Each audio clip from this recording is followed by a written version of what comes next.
dikeluarkan oleh Imam Abi Dawud dari sahabat Anas ibn Malik radhiyallahu anhu. Kata Nabi SAW, "Ya'ti 'alaikum zaman al-qabid fihim 'ala dinihi kal-qabid 'alal jamri." Kata Nabi SAW, akan datang zamannya kepada kalian orang yang memegang teguh agamanya seperti memegang bara api. Hadis ini tentu bagian daripada alamatun nubuwah, tanda dari tanda-tanda kenabian. Artinya bahwa hadis ini tersirat pesan kepada kita sebagai umat akhir zaman bahwa siapapun di akhir zaman yang berpegang dengan agama dengan sebetul-betulnya memegang agama, maka dia akan merasakan seperti sabda Nabi SAW, yakni dia akan memegang seperti bara api. Kalau kita lihat secara hakikat bara api itu, tidak ada manusia yang sanggup memegang. Siapa yang bisa memegang bara api? Antum ambil kayu kemudian bakar. Ketika merah-merahnya itu, arang itu, antum pegang. Kira-kira bisa tidak? Mustahil. Karena sifat bara api itu pasti panas.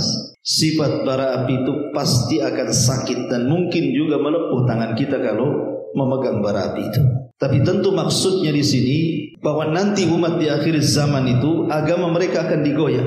Ada di antara mereka sampai melepas agamanya, betul-betul dia lepas agamanya. Tapi ada juga yang kemudian mulai malas untuk memegang agamanya. Karena tadi, kalau dia memegang agamanya, maka akan berbagai macam musibah, bala, ujian datang kepadanya sehingga dia makin lemah untuk memegang agamanya. Ma'asyiral muslimin yang dimuliakan Allah Azza wa Jalla. Kita lihat di zaman Nabi SAW, saat Nabi SAW periode Mekah. 13 tahun Nabi SAW berdakwah di kota Mekah, menyampaikan kalimat la ilaha illallah, tauhid. Ketika Nabi SAW menyampaikan kalimat tauhid, maka Islam yang dibawa Rasul, agama tauhid itu dianggap asing kan? Bahkan mereka mengatakan aja'alal alihata ilahan wahid inna hadza la syai'un ujab. Apakah engkau akan membawa satu Tuhan saja wahai Muhammad, dan kami harus membuang banyak Tuhan seperti Lata, Uzza, Manat, Hubal dan yang lainnya? Tentu ini agama yang aneh. Artinya bahwa permulaan Islam yang didakwahkan Rasul itu dianggap aneh. Dan Nabi SAW mengisyaratkan bahwa keanehan Islam atau keasingan Islam itu akan terjadi di akhir zaman. Makanya Nabi mengatakan bada'al Islam ghariban wa sayaudu ghariban kama bada'a fatuba lil ghurabah. Kemunculan Islam di permulaan itu asing dan akan kembali asing. Tapi beruntunglah orang-orang yang dianggap asing, kata Rasul. Kita lihat bahwa perjalanan dakwah Nabi SAW di permulaan dakwahnya dan juga para sahabat Nabi SAW yang ikut memeluk agama yang hak kepada Nabi SAW, maka persis yang disabdakan Nabi SAW tadi, kal qabid alal jamri, seperti memegang bara api. Sebut saja Suhaib Ar-Rumi, Suhaib Ar-Rumi atau Suhaib ibn Sinan Ar-Rumi radhiyallahu anhu. Ketika dia memeluk Islam, maka dia disiksa habis-habisan oleh orang-orang kafir Quraisy sehingga dipukul depan dan belakang sampai hilang ingatan. Suhaib ini hilang ingatan gara-gara hanya memeluk Islam. Diberikan tekanan orang-orang Quraisy supaya menjadi pelajaran bagi yang lainnya, siapa yang memeluk agama Muhammad maka nasibnya sama dengan Suhaib Ar-Rumi. Artinya bahwa lihat tantangan dakwah kala itu. Seorang sahabat Nabi SAW, Suhaib Ar-Rumi, hanya mempertahankan keimanan tapi dipukul sampai hilang ingatan. Walaupun kemudian dengan berjalannya waktu Allah kembalikan ingatan Suhaib Ar-Rumi. Tapi lihat bagaimana kondisi saat itu orang yang memeluk Islam. Kemudian juga contoh yang lainnya, Utsman ibn Affan radhiyallahu anhu. Di permulaan dia masuk Islam, keluarganya tidak terima. Bahkan salah satu paman Utsman ibn Affan ini sampai kemudian mengikat Utsman ibn Affan dengan tikar yang terbuat dari anyaman pelepah kurma, semacam dibungkus kemudian diikat. Kemudian kakinya diikat di atas pohon, kemudian kepalanya di bawah kayak digantung. Kemudian pamannya membakar kayu bakar, bukan untuk membakar Utsman, tidak, tetapi pembakaran itu dekat dengan Utsman digantung. Jadi apabila apinya kemudian padam, apa yang terjadi? Keluar asap. Asap itulah yang sengaja kemudian terhempas angin dan terkena wajah Utsman ibn Affan radhiyallahu anhu. Anda bisa bayangkan Kalau ada orang di depan perapian kemudian ada angin dan asapnya mengarah ke kita, pengap kita dibuatnya, tidak bisa bernafas, boleh jadi sakit mata, sakit hidung dan begitu seterusnya. Lah Utsman itu berjam-jam diberikan asap seperti itu. Kita bisa bayangkan betapa tersiksanya Utsman kala itu. Tetapi Utsman ibn Affan tidak bergeming dari keimanannya sampai akhirnya kemudian dilepaskan oleh pamannya. Makanya kemudian Utsman pun berinisiatif untuk hijrah dari Mekah, bahkan memimpin hijrah pertama ke Habasyah karena sudah tidak tahan berada di Mekah. Itu contoh bagaimana Islam ditekan di masa itu. Atau contoh yang lainnya, Mus'ab ibn Umair radhiyallahu anhu. Mus'ab ibn Umair ini kalau boleh dikata idolanya anak-anak muda hari ini. Selain daripada Mus'ab ini orangnya tampan, begitu digambarkan, kemudian kulitnya terawat, kemudian pakaiannya megah-megah, kemudian orang tuanya bangsawan, apa yang diinginkan dia semua dipenuhi oleh orang tuanya. Dari kendaraan, pakaian, wewangian, bahkan gadis-gadis di zaman itu mereka sangat berharap ingin menikah dengan Mus'ab ibn Umair. Saking tampannya. Tapi Mus'ab ibn Umair orang cerdas. Kemudian belakangan dia masuk Islam, bersahadat di hadapan Nabi SAW. Ngamuk keluarganya. Akhirnya kemudian orang tuanya membuat jeruji penjara dalam rumahnya. Kemudian Mus'ab pun dipenjara dan tidak boleh keluar sampai beberapa waktu lama. Akhirnya kemudian Mus'ab bin Umair berhasil keluar dari rumahnya, kemudian bergabung dengan kaum muslimin. Makanya Nabi SAW juga karena melihat kecerdasannya, dia pula yang diutus oleh Rasul untuk berdakwah pertama kali kemana? Ke kota Madinah. Tapi yang ingin saya jelaskan adalah banyak para sahabat Nabi SAW yang mereka tidak tahan melihat Mus'ab. Kenapa? Karena Mus'ab yang mereka lihat hari ini berbeda dengan Mus'ab yang mereka lihat saat berada di atas kekufuran, di mana semua hajatnya dibutuhkan, semua dikasih orang tuanya. Tapi sekarang Mus'ab bukan lagi orang kaya, bahkan kulitnya sudah tidak seindah dulu.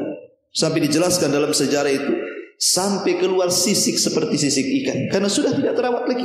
Sehingga banyak para sahabat yang tidak sanggup memandang Mus'ab kecuali dengan menunduk dan menangis. Begitulah tekanan supaya Mus'ab kembali kepada kekufuran, tapi dia memiliki agama yang kokoh dan kuat sehingga dia tidak bergeming dengan sebuah kekayaan.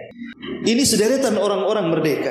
Dan kalau kita ceritakan betapa banyak para sahabat Nabi SAW yang mendapatkan intimidasi dan tekanan dari orang-orang Quraisy. Kita lihat para budak, lebih parah lagi. Sebut saja Bilal ibn Rabah radhiyallahu anhu, punya majikan namanya Umayyah ibn Khalaf. Umayyah ibn Khalaf ini orang bengis, ikhwan, orang jahat ya. Jadi ketika Bilal ibn Rabah masuk ke dalam Islam, disiksa habis-habisan sampai satu hari diikat kemudian lehernya. Kemudian anak-anak kecil menggeretnya layaknya binatang. Bahkan satu hari dia diikat di pohon kurma, kemudian dicambuk dan tidak berhenti yang menyambuk kecuali kecapean.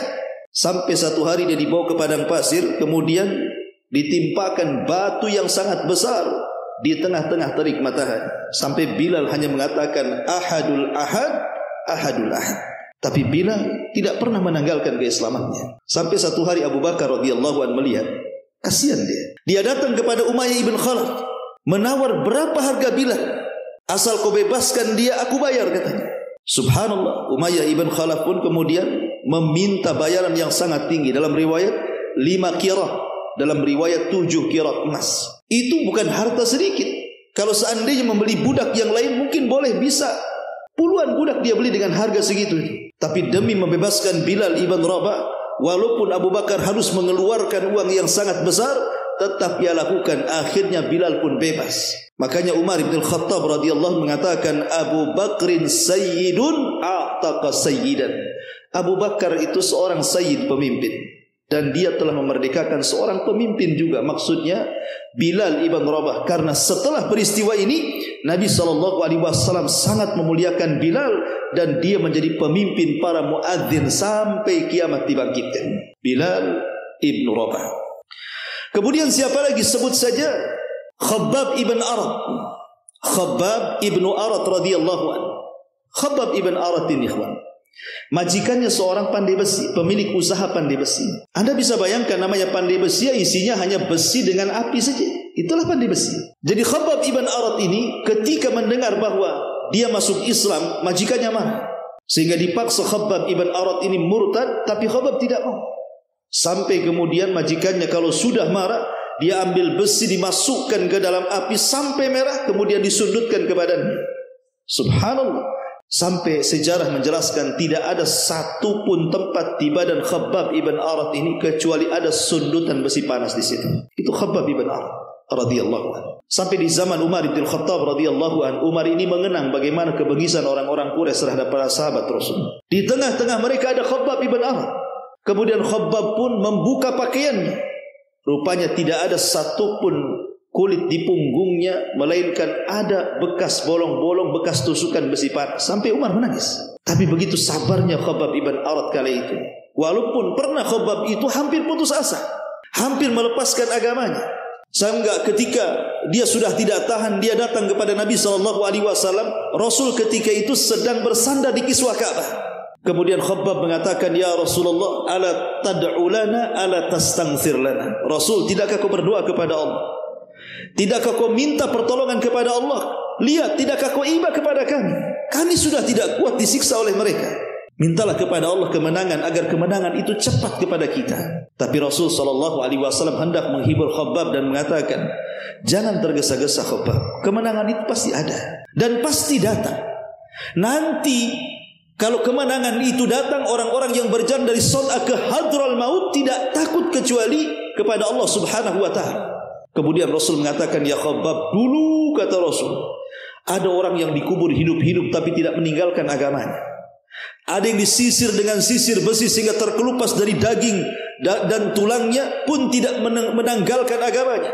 Bahkan ada yang digergaji sehingga belah tubuhnya menjadi dua, kemudian mati syahid dan tidak pula meninggalkan agama mereka. Ya Khabbab, jangan tergesa-gesa kata Rasul. Setelah mendapatkan penjelasan Rasul, maka Khabbab semakin mantap lagi untuk memeluk Islam. Itulah Khabbab ibn Arat. Yang lebih daripada itu, mungkin keluarga Ammar ibn Yasir. Ammar ibn Yasir ini adalah budak daripada Abu Jahal, Fir'aunnya umat ini. Ketika kemudian Ammar ini memeluk Islam, kemudian Islamnya ditularkan kepada ayah dan ibunya Sumayyah dan juga Yasir, dan ketahuan Abu Jahal, ditangkap tiga-tiganya. Kemudian yang dihadapkan pertama adalah Sumayyah, ibunda daripada Ammar. Kemudian dipaksa untuk murtad tapi tidak mau dan tetap kokoh dengan akidah Islamnya. Marah Abu Jahal, diambilnya tombak, dimasukkan ke kemaluannya sampai menembus dadanya. Kemudian dia pun mati syahid. Dan itulah manusia yang mati syahid pertama dalam Islam, seorang wanita yang bernama Sumayyah, ibunda daripada Ammar ibn Yasir. Kemudian setelah Sumayyah mati syahidah, maka Abu Jahal kemudian melihat suaminya Yasir dibantai juga sampai mati. Sekarang tinggal anak kecil namanya Ammar. Abu Jahal mengatakan, ya Ammar, apakah kau akan menyusul kedua orang tuamu? Kalau engkau ingin bebas, lakukan dua perkara. Satu, caci maki Muhammad itu sesuka hatimu. Atau yang kedua, pujilah berhala-berhala kami, Lata, Uzza, Manat, Khubal dan begitu seterusnya. Pada awalnya Ammar ibn Yasir tak mau. Tapi karena dia sudah tidak tahan dengan siksaan Abu Jahal, terpaksa pula dia akhirnya menuruti perkataan Abu Jahal. Sebagaimana janji Abu Jahal, kalau dia mau mencaci maki Rasul atau memuji-muji berhala-berhalanya akan dibebaskan. Setelah kemudian itu dilakukan, Abu Jahal pun membebaskan Ammar ibn Yasir. Dengan sedih hati dan menangis, Ammar ini datang kepada Nabi SAW menceritakan. Tetapi Nabi SAW mengatakan, ya Ammar, kalau mereka menyuruh engkau untuk mencaci maki diriku, tambahlah cacian itu. Karena ketika itu turun surah An-Nahl, illa man ukriha wa qalbuhu mutmainnun bil iman. Tidak mengapa orang mengeluarkan kata-kata kufur kalau dalam kondisi terpaksa dan dipaksa, tapi hatinya penuh dengan keimanan. Tapi lihat bagaimana keluarga Ammar ibn Yasir. Ini keluarga pertama yang mati syahid, ikhwan. Ini bagian kecil. Belum lagi budak-budak wanita seperti An-Nahdiyah, kemudian Zunairah, dan banyak lagi. Kalau kita membuka sejarah orang-orang yang disiksa orang-orang Quraisy ini, luar biasa, teramat sangat banyak. Karena hampir secara keseluruhan para sahabat-sahabat, terutama yang lemah-lemah, maka mereka tidak lepas daripada tekanan ataupun intimidasi, bahkan sampai adab fisik dari orang-orang kafir kepada mereka. Dan ini tidak heran, sebelum mereka sudah ada. Lihat Ashabul Ukhdud yang disebutkan dalam surah Al-Buruj. Wa ma naqamu minhum illa an yu'minu billahil azizil hamid. Tidaklah mereka diazab oleh musuh-musuhnya kecuali hanya mengucapkan kalimat Rabbunallah, Rabb kami Allah. Lah dari sini kita tahu bahwa itulah kondisi Islam di permulaan. Banyak tekanan, banyak intimidasi, bahkan sampai kepada penyiksaan, bukan hanya ideologi, sampai kepada fisik. Lah Nabi SAW mengatakan di hadis yang tadi saya sebut di awal, bahwa kondisi Islam itu akan seperti itu di akhir zaman. Bagaimana dulu para sahabat Rasul memegang Islam itu kan seperti memegang bara api kan begitu. Kalau mereka pegang dengan betul-betul memegang, lihat akibatnya, disiksa. Makanya banyak para sahabat yang kemudian hijrah ke Habasyah 2 kali. Dan ketika kemudian diizinkan hijrah ke Madinah, semua sahabat hijrah ke Madinah. Kenapa? Karena mereka ingin menghindari permusuhan-permusuhan yang sengit yang dilancarkan orang-orang Quraisy kepada para sahabat Nabi SAW. Lah Rasul ingin menghabarkan ini kepada umat akhir zaman, kepada kita, bahwa umat Islam di akhir zaman sama. Ketika mereka berpegang dengan teguh agamanya, dengan betul-betul berpegang, maka mereka layaknya seperti megang bara api. Semakin dipegang, maka ujian akan bertubi-tubi menimpa dia. Makanya kenapa Nabi SAW sampai mengatakan, di akhir zaman itu ada yusbihu mu'minan wa yumsi kafira, wa yumsi mu'minan wa yusbihu kafira. Ada orang di pagi hari dia beriman, malamnya pula kufur. Ada orang yang malamnya beriman, paginya pula kufur. Kenapa? Yabi'una dinahum bi'aradin minad dunya. Karena mereka menjual agamanya dengan dunia yang sangat hina sekali. Gara-gara pernikahan orang bisa murtad. Gara-gara ekonomi orang bisa murtad. Gara-gara politik orang bisa murtad. Jadi sekarang ini kalau kita lihat bahwa begitu rapuhnya umat Islam di akhir zaman itu, kenapa? Karena tadi Nabi SAW menghabarkan banyak kabar kepada kita bahwa umat Islam semakin jauh dari Nabi SAW itu bukan semakin kuat, tapi semakin lemah. Satu hadis Nabi SAW yang dikeluarkan Imam Tirmidzi dari sahabat Thauban kalau tidak salah, Maulan Nabi SAW. Kata Nabi SAW, yushiku an tada'a alaikum kama tatada'a al-akalatu ila qas'atiha. Hampir-hampir kalian dikepung oleh musuh-musuh kalian seperti orang lapar yang mengerubungi satu nampan yang penuh dengan makanan. Sahabat bertanya kepada Nabi SAW, ya Rasulullah, amin killatin nahnu yawma idin. Rasul, apakah memang jumlah kami sedikit kala itu sehingga musuh-musuh kita mengepung kita dari berbagai macam arah? Kata Nabi SAW, bal antum yawma idin kathirun. Bahkan kalian pada hari itu mayoritas, bukan minoritas. Tapi kenapa kemudian yang mayoritas dikepung pula oleh orang-orang yang minoritas? Harusnya secara logika yang mayoritas itulah yang mengepung minoritas. Tapi di akhir zaman terbalik, justru yang mayoritas dikepung minoritas. Kemudian Nabi SAW menggambarkan bagaimana bisa terjadi. Karena kondisi kalian, kata Rasul, kagutha'is sail, seperti buih yang ada di lautan. Lihat buih itu, walaupun banyak, tidak ada gunanya. Kemudian Nabi SAW menjelaskan lagi, kata Nabi SAW, wala yanzi'anna fi qulubi aduwikumul mahabata minkum. Allah akan cabut perasaan takut musuh-musuh kalian kepada kalian. Allah akan cabut perasaan takut musuh-musuh kalian kepada kalian. Wala yakdhifannallah fi sudurikumul wahn. Tetapi Allah akan tanamkan pada hati-hati kalian penyakit al-wahn. Wahn itu bahasa Arab, bahasa kitanya lemah, kelemahan. Kenapa bisa lemah? Kemudian Rasul berikan alasan, karena kalian hubbud dunya wa karahiyatul maut. Terlampau cinta dengan dunia yang berakibat dengan takut akan kematian. Disitulah kelemahan kalian. Lemah dengan dua perkara ini menjadi lemah agama kalian, iman kalian lemah, kata Rasul. Dulu ikhwan, dulu di zaman Nabi SAW, kenapa Islam selalu menang dalam setiap peperangan? Karena di mata para sahabat Nabi SAW, ketika mereka sudah keluar berjihad, kalau bisa mereka tidak pulang lagi, alias mati syahid. Itulah kunci kemenangan yang dikatakan Khalid ibn Walid ketika berdialog dengan orang-orang Romawi. Apa kata Khalid? Nahnu qaumun nuhibbul mauta kama tuhibbul haya. Kami ini sebuah kaum yang cinta dengan kematian sebagaimana kalian cinta dengan kehidupan. Kalau ada sebuah pasukan niat mereka ingin mati dan tidak ingin hidup, niat mereka ingin masuk ke dalam jihad dan tidak ingin kembali, siapa yang akan melawan orang-orang yang siap mati? Tidak ada yang bisa melawan. Orang ini siap mati semua. Sementara orang-orang kafir itu tidak siap dengan kematian. Mereka ingin hidup. Makanya dalam setiap peperangan di zaman itu hampir tidak terkalahkan.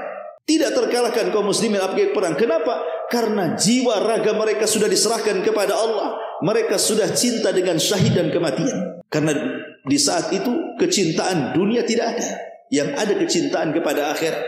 Dan takut mati tidak ada. Yang ada ingin mati. Ketika hati mereka terpaut dengan akhirat, sehingga mereka ingin mati syahid dan ingin cepat kembali menghadap Allah Subhanahu wa taala, itulah modal yang paling besar kemenangan Islam di zaman itu. Makanya kemudian Islam itu tidak pernah lemah di zaman itu, kuat. Kenapa? Karena dua perkara ini tidak ada. Cinta dunia dan takut mati. Tapi Nabi SAW mengatakan umat di akhir zaman akan berhadapan dengan musuh yang sudah tidak punya rasa takut dengan kalian. Jadi musuh-musuh Islam itu sudah enggak takut dengan umat Islam lagi. Kenapa? Karena umat Islam sudah tidak seperti umat Islam dahulu, yang mereka ingin berhubungan dengan Allah, ingin mati kalau bisa perang enggak kembali.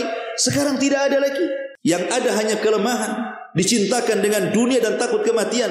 Makanya musuh-musuh itu akan mudah mengepung kalian dari berbagai macam arah. Itulah nasib Islam di akhir zaman, kata Rasul. Walaupun mereka banyak, tetapi kondisi mereka seperti buih, tidak berguna. Ma'asyiral muslimin yang dimuliakan Allah Subhanahu wa taala. Kalau sebut saja hubbud dunia, cinta dunia, yang terbayang pada kita kalau sudah cerita dunia apa? Harta. Apalagi? Kalau kita cerita dunia, pasti yang terbayang pertama adalah harta. Pengen punya rumah bagus, pengen punya kendaraan mewah, pengen punya tanah luas, pengen punya uang banyak, pengen punya usaha yang maju. Itulah dunia. Sebenarnya dunia itu tidak dilarang untuk mengambilnya. Tidak ada masalah kita ini mencari dunia. Seperti antum yang rumahnya jauh, kemudian datang ke pengajian ini, antum punya rumah, punya mobil gitu. Mendingan mana, jalan kaki ke sini atau naik mobil? Ya, naik mobil lah, tidak mungkin jalan kaki. Apalagi dari Batam Center ke sini, apa nggak pengkor? Artinya kan boleh kita pakai mobil ke pengajian, pakai motor ke pengajian, naik taksi ke pengajian, daripada jalan kaki sampai sini udah buyar pengajian. Dunia ini boleh hanya untuk melengkapi hidup saja. Selama dunia ini hanya untuk melengkapi hidup, untuk perjalanan kita ke akhirat, tidak tercela dunia ini.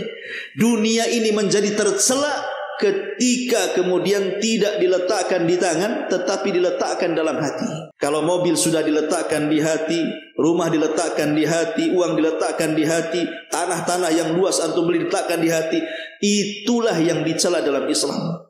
Karena ketika kemudian dunia itu diletakkan di hati, maka dia akan berangan-angan kalau bisa jangan cepat mati. Kalau bisa 100 tahun lagi lah, best lah usianya. Kalau bisa sampai 200 tahun, bagus, jangan mati dulu, kan itu. Kenapa? Masa saya baru sukses dari muda, sudah tua, sekarang sudah kaya, masa saya mati? Nah, itu. Kalau bisa ditambah lagi umurnya, kan begitu. Itu kalau cinta dunia sudah masuk ke dalam hati seperti itu, dia tidak akan ingin mati. Kalau bisa ingin panjang usianya. Itulah yang dikatakan Rasul, hubbud dunya wa karahiyatul maut. Kalau sudah cinta dunia, pasti tidak mau mati. Gimana mau mati?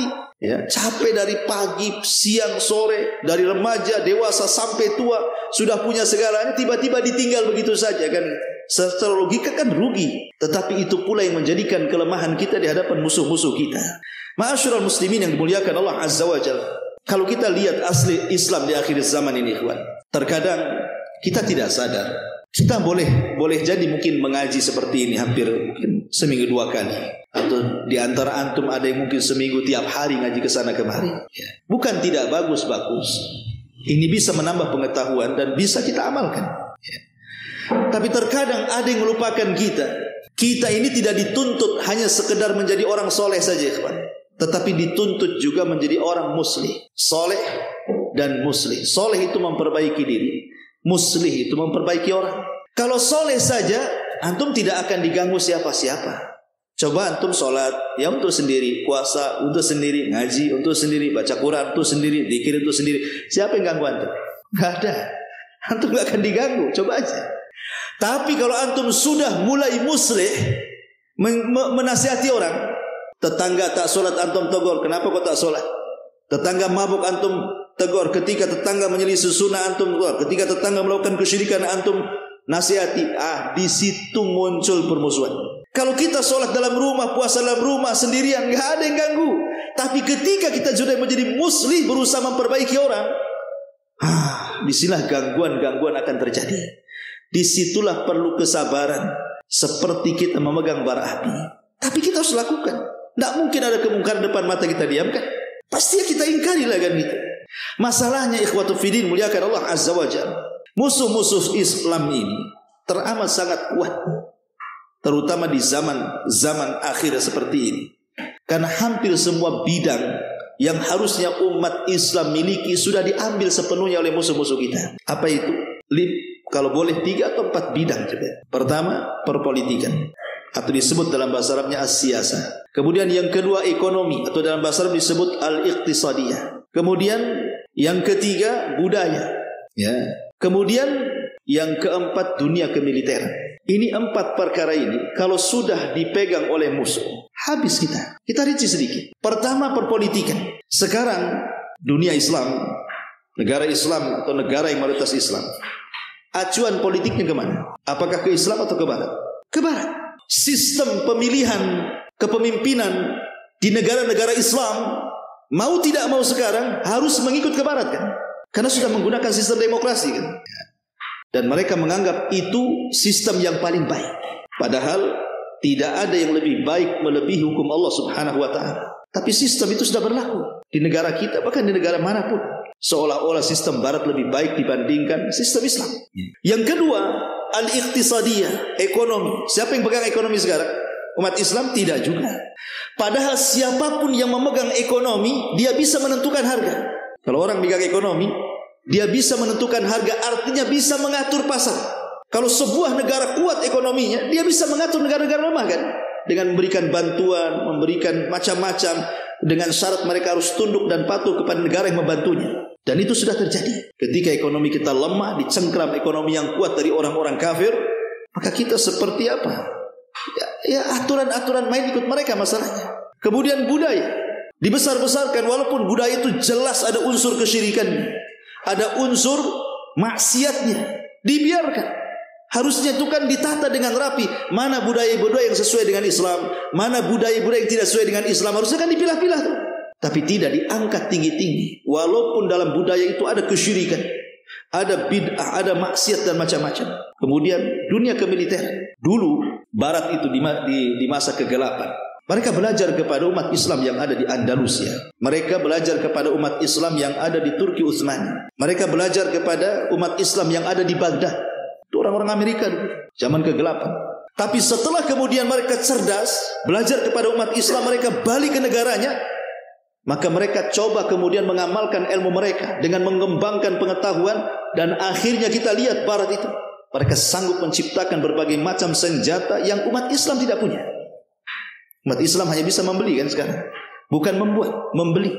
Ya. Apapun yang mereka jual dengan harga apapun pasti dibeli. Karena kita tidak seperti mereka. Artinya sudah terbalik-balik gitu dunia. Ya. Lah dari 4 unsur ini saja, disinilah letak lemahnya umat Islam. Kalau perpolitikan dipegang oleh orang-orang mereka, kemudian ekonomi dipegang oleh mereka, budaya dipegang oleh mereka, kemudian kemiliteran juga dipegang oleh mereka, lalu apa yang tersisa bagi kita? Tidak ada. Ya, kita menjadi lemah. Lebih daripada itu, orang-orang kafir itu, kenapa mereka berusaha untuk menghancurkan Islam secara halus? Tadi saya katakan, kalau mau perang dengan umat Islam, boleh jadi mereka akan menemukan umat Islam itu umat yang berani mati, yang kalau dia tidak ingin kembali, dan itu sukar untuk dilawan. Sehingga mereka kemudian menghancurkan Islam secara halus dengan cara apa? Satu, ifsadul akhlak. Bagaimana merusak akhlak? Islam ini bagaimana dirusak akhlaknya? Coba bayangkan. Dirusak akhlaknya. Kalau orang-orang Yahudi ataupun Nasrani, kita katakan sudah lama rusak akhlaknya. Kenapa? Karena kitab-kitab rujukan mereka, Taurat dan Injil, memang sudah dirubah oleh tangan-tangan mereka. Sudah bukan firman Allah lagi, bahkan sudah tercampur dengan firman-firman manusia kan, ucapan-ucapan manusia, sudah tidak asli lagi. Sehingga akhlaknya Yahudi Nasrani itu sudah lama kacau. Karena kitab rujukannya pun sudah tidak asli lagi. Sudah tidak lagi, keotentikannya sudah nggak ada gitu ya. Tapi umat Islam ini, Al-Quran masih tetap dijaga oleh Allah Subhanahu wa ta'ala sebagaimana turunnya sampai hari ini, tidak ada perubahan. sehingga masih bisa dijadikan acuan.